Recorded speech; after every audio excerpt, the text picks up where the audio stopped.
Hello, I'm Steve Shaw, National Coordinator of Football Officials and Secretary Rules Editor for the NCAA. And today we're presenting our fourth preseason training video for 2025, and we're going to be focused on unsportsmanlike conduct.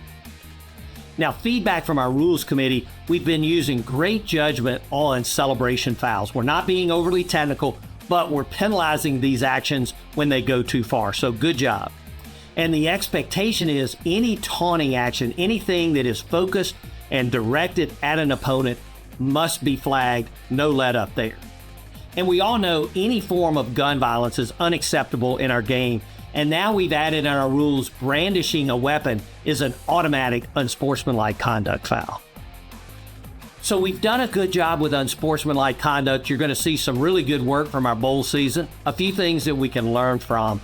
But unsportsmanlike conduct and penalizing those actions is an important tool in keeping our games under control. So with that, let's get on into our video.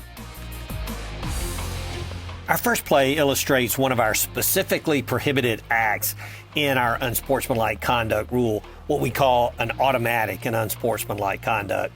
And the act is flipping into the end zone. And we see number 0 here. He breaks free for a great punt return, and then he's going to flip into the end zone, definitely taunting his opponent. Now, as we know, this unsportsmanlike conduct foul, if it's a live ball foul, it'll take the touchdown away and will be penalized from the spot of the foul. And we see that the player leaps from the 2-yard line, so that's the spot of the foul, clearly a live ball foul. Now, we need to be consistent on making this call. And if there's any question as to whether the somersault starts in the field of play or is in the end zone, we want to make it a dead ball unsportsmanlike conduct foul. But if it's clearly in the field of play, like this flip, then it's a live ball foul and it will be penalized from where the player starts the flip. Play 2, we see the quarterback. He hands to the back up the middle, and the back scores, making it 32-0. Now, he spikes the ball, and then the entire team comes to the end zone to celebrate. And we get multiple flags down, and we're going to get an announcement from our referee. Anthony Rubio. Unsportsmanlike conduct on the whole 42. 15-yard penalty to be assessed on the kickoff. He came to Florida. Now, this was a good decision to make this unsportsmanlike conduct foul by the offense on the entire team. And that has very significant ramifications, as we know. First, it gives all players on that team an unsportsmanlike conduct counter. And as we know, any subsequent unsportsmanlike act by any player of that team would be their second UNS and would require ejection. In addition, had any player had an unsportsmanlike conduct foul earlier in the game, this would be their second unsportsmanlike conduct foul, and that would require ejection as well. Now, let's be very judicious using the team unsportsmanlike conduct and only consider it in extraordinary circumstances. But this would qualify as extraordinary, and this was correctly administered by the crew. I want to talk about play 3, and this play falls into the category of we don't want to be overly technical on actions unless these actions are directed at an opponent as a taunting type action. Now, we see the quarterback, he scrambles, he throws late over the middle. Number 8 of the defense breaks up the pass, and then he's going to give a little action that we might really just make a talk to, but as we go back and watch the replay, we see that this action is focused directly at the opponent, and there's also a little walk forward headbutt. So the umpire gets the marker down for unsportsmanlike conduct, and we totally support this call.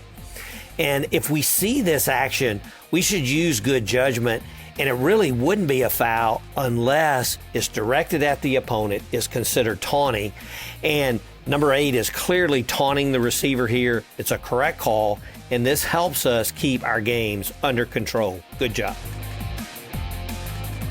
Play 4, the offense has late substitutes. The play clock is running down. It hits 0, and the back judge gets the flag down for delay of game on the offense.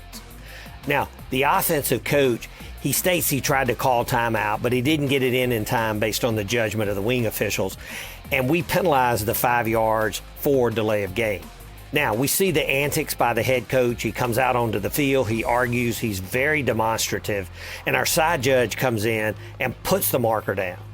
Now, the referee does a good job of walking the coach back to the sideline, gives him an explanation, and then we get an announcement from our referee. Sideline warning. UConn, that is their first warning of the game. Now, this action, this is not a sideline warning. The coach is out on the field protesting the call, our judgment. This is an unsportsmanlike conduct foul. So let's not back off at the boundary. Play 5 is a big third down play. The quarterback's going to scramble out to the right, and he's going to get sacked. But we have a flag down from our headline judge for sideline interference. And as we go back and look at the play again from the All-22, TV really didn't get a good shot of this. But the coach, he steps out in front of our headline judge and knocks her to the ground. This is a foul for physical interference with an official and is a team unsportsmanlike conduct foul, and it is administered as a dead ball foul. And this will give the offense an automatic first down. Now, note the new editorial change for 2025. If the individual who committed the physical interference can be readily identified, it's an unsportsmanlike conduct foul on that individual. So this coach in this situation would have an unsportsmanlike conduct counter applied to them. Play 6, we're late in the throw the ball up into the stands. And this is one of our automatics, and so good job by the crew. No hesitation in getting the marker down.